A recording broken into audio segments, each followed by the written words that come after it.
Германияға саяхаттап келген қыз жаман жігітке ұрынып қалады. Сәлем достар, сіздермен Кинотайм каналы.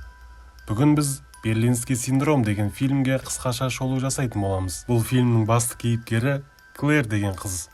Бір күні Клэр рахаттанып қыдырайын деп Германияның астанасы Берлин қаласына келеді. Қалада қыдырып жүріп Энди деген жігітпен кездейсоқ танысып қалады. Клэр жігітке саяхаттауды ұнататынын айтады. Ал жігіт болса өзінің ағылшын мұғалімі екенін айтады. Қыдырып болғаннан кейін кешке жақын Энди Клэрді қонақ үйіне апарып тастайды. Сосын қыздың бір жері қышып, оған жүр, біраз отырып ішейік дейді. Ал жігіт болса, жоқ, рахмет, жұмыстарым бар еді деп кетіп қалады. Сөйтіп кетуіне бір күн қалған кезде Клэр кітапханаға барып, сол жерден Эндиді көріп қалады. Екеуі жақсы сөйлесіп, бір-бірін ұнатып қалғаннан кейін Энди ол қызды өзінің үйіне шақырады. Эндидің тұратын жері деген енді адам қорқатын жер ғой.